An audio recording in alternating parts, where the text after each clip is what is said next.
Part 3 की starting में हमें जीवन और सैन्यून को साथ में दिखाया जाता है, जहां पर सैन्यून जीवन से कह रही होती है, क्या तुम ठीक हो? मैंने तुम्हारे बारे में काफ़ी टाइम दाग्युन से सुना है और दाग्युन और मैं अभी भी टच में हैं। मैं इस बात को लेकर श्योर नहीं हूँ कि तुम मेरे बारे में जानना चाहते थे या फिर नहीं, इसीलिए मैंने दाग्युन से कहा था वो मेरे बारे में तुमसे कुछ भी बात ना करे। ये कितना ज़्यादा फनी है कि हम लोगों का ब्रेकअप भी ठीक से नहीं हो पाया था, जिस पर जीवन कहता है तुम पहले की तरह बातें नहीं करती। सैन्यून कहती है अब मैं इंग्लिश लैंग्वेज के साथ ज्यादा कंफर्टेबल हूँ। सैन्यून जीवन को ये भी बताती है यूहा उसे बहुत पसंद करती है। वो यूहा से पहले मिली तो नहीं है, लेकिन उससे सिर्फ फोन पे ही बातें की है, लेकिन फाइनली अब वो यूहा से मिल पाएगी। जिस पर जीवन सैन्यून से कहता है यूहा तुमसे मिलकर बहुत खुश होगी। जिस पर सैन्यून कहती है लकीली मैं तुमसे पहले मिली और तुमसे मिलना मेरे लिए अनएक्सेप्टेबल सरप्राइज था, लेकिन मैं अगर तुमसे डायरेक्टली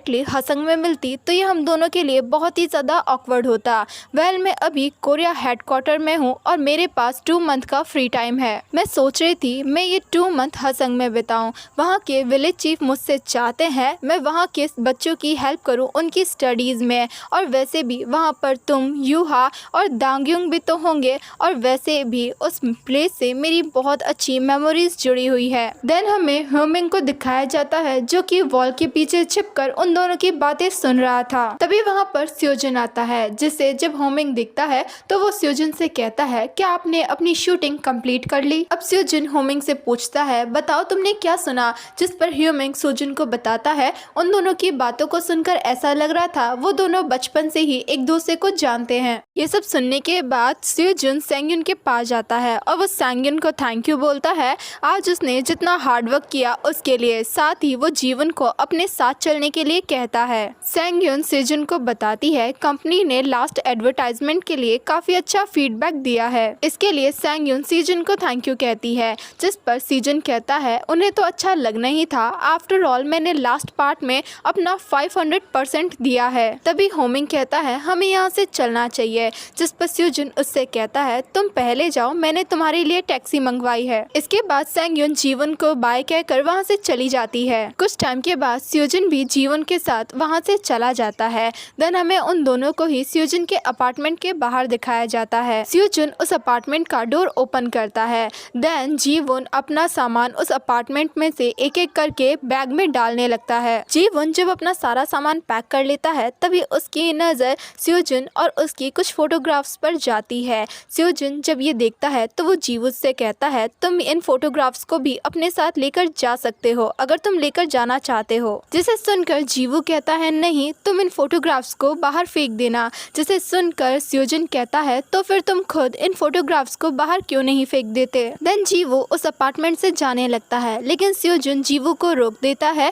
और कहता है एक चीज और है जो कि तुम्हारी है। सीन शिफ्ट होता है और हमें एक फ्लैशबैक दिखाया जाता है जहाँ पर स्योजन जीवू के बर्थडे पर उसे एक न्यू कार गिफ्ट करता है। जीवू स्योजन से कहता है मैं इस कार को एक्सेप्ट नहीं कर सकता। जिस पर स्योजन जीवू से कहता है रेस्टोरेंट यहाँ से बहुत दूर है, अगर तुम कार से जाओगे तो अच्छा रहेगा। और इसी के साथ ये फ्लैशबैक यहीं पर खत्म हो जाता है। प्रेजेंट में हमें स्योजन और जीवू को उस कार के पास खड़े हुए दिखाया जाता है जहाँ पर स्योजन जीवू से कहता है ये कार तुम्हारी है तो तुम इसे ले जाओ। जिस पर जीवू कहता है मैंने कभी भी इस कार को एक्सेप्ट नहीं किया था तो ये तुम्हारी है। स्योजन कहता है मैं इस कार का क्या करूँगा। जिस पर जीवू कहता है ये तुम्हारी चॉइस है, तुम चाहो तो इस कार को सेल भी कर सकते हो। ये कहकर जीवू वहाँ से जाने लगता है। तभी स्योजन जीवू को रोकते हुए अपनी सैड वॉइस में कहता है क्या तुम ऐसे ही यहाँ से चले जाओगे? तुमने जो गिफ्ट मुझे दिया था उसे देखकर मैं थोड़ा सा घबरा गया था। जिस पर स्योजन जीवू को कहता है तो क्या ये जानने के लिए काफी नहीं था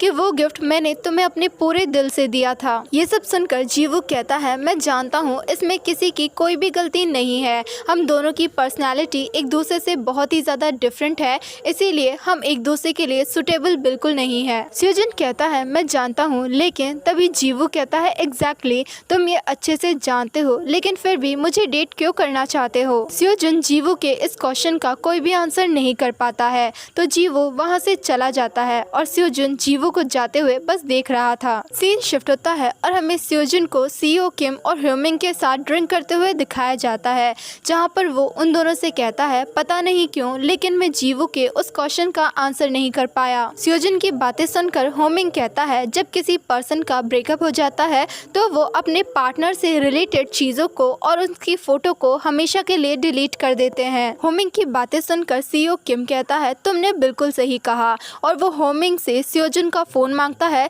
ताकि वो उस फोन में से जीवू की सारी फोटोग्राफ्स डिलीट कर सके, जिस पर स्योजुन सीईओ किम को बताता है उसने ऑलरेडी जीवू की सारी फोटोज डिलीट कर दी है। अब सीईओ किम स्योजुन को बताता है मैंने तुम्हारे लिए काफी सारी वैरायटी शोज को रिजेक्ट कर दिया है ताकि तुम किसी भी तरीके से डिस्टर्ब ना हो, जिस पर स्योजुन कहता है क्यों, तुमने उन सारे शोज को रिजेक्ट क्यों किया, बी प्रोफेशनल, मैं अब से सिर्फ अपने वर्क पर ही फोकस करना चाहता हूँ, तो तुम सारे शोज को एक्सेप्ट कर लो। ये कहते हुए स्योजुन सोफे पर लेट जाता है और वो वहाँ पर बुरी तरीके से रोने लगता है। स्योजुन कहता है आखिर जीवो उसके साथ इतना रूड बिहेवियर क्यों करता है। हमें नेक्स्ट मॉर्निंग का सीन दिखाया जाता है जहाँ पर जीवू अपनी बाइसिकल से रेस्टोरेंट जाता है। देन हमें सेंगयुन को दिखाया जाता है जो कि हसंग पहुंच चुकी थी। दूसरी तरफ हमें स्योजुन को दिखाया जाता है जो कि अपनी ड्रामा की शूटिंग कर रहा था। शूटिंग के दौरान डायरेक्टर स्योजुन से कहता है इस सीन के दौरान तुम्हारी आंखों में से आंसू आने चाहिए। ऐसा कहते हुए वो डायरेक्टर उस सीन को दोबारा से शूट करने के लिए कहता है, जिस पर स्योजुन होमिंग को कहता है मुझे टीयर स्टिक्स चाहिए। स्योजुन की ये बात सुनकर वहाँ पर मौजूद सभी लोग एकदम शॉक हो जाते हैं। शूटिंग खत्म होने के बाद डायरेक्टर असिस्टेंट डायरेक्टर से कहता है कि अब मैंने उसे कुछ और करने के लिए कहा था। आखिर स्योजुन खुद को क्या समझता है, वो हर एक एपिसोड के लिए आखिर कितना चार्ज लेता है। लास्ट टाइम तो वो शूट से भाग ही गया था, उसका बिहेवियर देखकर ऐसा लगता है वो मेरी बिल्कुल भी रिस्पेक्ट नहीं करता। ये सब कुछ स्योजुन वहीं पर पास खड़े हुए सुन रहा था, जिस पर असिस्टेंट डायरेक्टर कहती है फिर भी स्योजुन एक बहुत अच्छा एक्टर है, जिस पर डायरेक्टर कहता है तुम जानती भी हो टीयर स्टिक्स का यूज कौन करता है, वो रूकी एक्टर्स करते हैं। ये सब सुनने के बाद स्योजुन अपने कॉफी मग को क्रश करते हुए ये कहते हुए वहां से चला जाता है यहाँ पर कुछ ज्यादा ही नॉइज है। सीन शिफ्ट होता है और हमें स्योजुन को उसकी कार में रिलैक्स करते हुए दिखाया जाता है, जहाँ पर होमिंग स्योजुन से पूछता है ब्रदर आप ठीक तो है ना, जिस पर स्योजुन होमिंग को सर दर्द की मेडिसिन देने के लिए कहता है। तभी स्योजुन को अननोन नंबर से उसके फोन पर किसी पर्सन का कॉल आता है जिसे स्योजुन पिक कर लेता है। दूसरी तरफ हमें जीवो को दिखाया जाता है जो कि युवा के लिए स्वीट पोटैटोज रोस्ट कर रहा था। तभी उस रेस्टोरेंट के अंदर विलेज चीफ आते हैं और वो जीवो से कहते हैं तुम्हें एक वेलकम पार्टी के लिए फूड प्रिपेयर करना है। विलेज चीफ की बातें सुनने के बाद युवा जीवो को बताती है विलेज के सभी लोग सेंगयुन के आने की खुशी में वेलकम पार्टी प्लान कर रहे हैं। विलेज चीफ जीवू से कहते हैं तुम ये करना चाहते हो या फिर नहीं, जिस पर जीवू विलेज चीफ से कहता है सर मैं अपना बेस्ट देने की पूरी कोशिश करूंगा।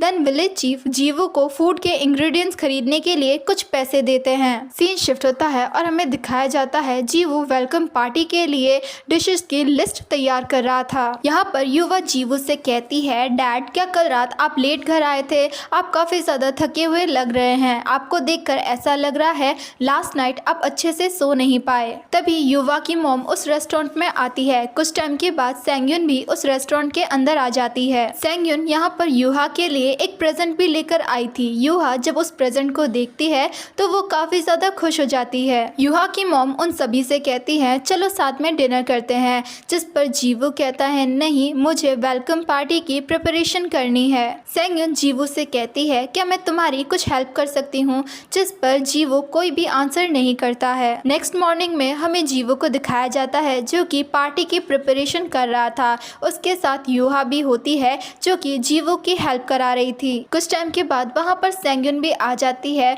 और वो भी युहा और जीवू की हेल्प कराने लगती है। सेंगयुन फ्राई पैन में वेजिटेबल डालने लगती है लेकिन तभी उसका हाथ जल जाता है। जीवू सेंगयुन से कहता है तुम ये सब कुछ मत करो, तुम बस पोटैटोज को अच्छे से मैश कर दो। यहाँ पर सेंगयुन कहती है नॉर्मली मैं अच्छे से कुकिंग कर लेती हूँ लेकिन पता नहीं आज क्या हुआ, जिस पर जीवू कहता है मुझे अच्छे से पता है तुम्हें कुकिंग करना बिल्कुल भी पसंद नहीं है। जिस पर सेंगयुन कहती है ऐसा बिल्कुल भी नहीं है, मुझे पहले पसंद नहीं था लेकिन अब मुझे पसंद है। तभी युहा उन दोनों के बीच में आती है और युहा जीवू से कहती है क्या आप जियोन में ये चीज डालने वाले हैं, आप बहुत ही ज्यादा स्टबन हैं, आपको थोड़ा काइंड होना चाहिए। जिस पर जीवू युहा से कहता है इसकी कोई भी जरूरत नहीं है। सीन शिफ्ट होता है और हमें वेलकम पार्टी का दिखाया जाता है, जहाँ पर जीवू ने सारा फूड प्रिपेयर कर लिया होता है। उस वेलकम पार्टी के अंदर सभी विलेजर्स आते हैं। जीवू सभी लोगों का वेलकम करता है और उन्हें फूड सर्व करता है। इस पार्टी के अंदर विलेज चीफ एक स्पीच देते हैं, जिसके अंदर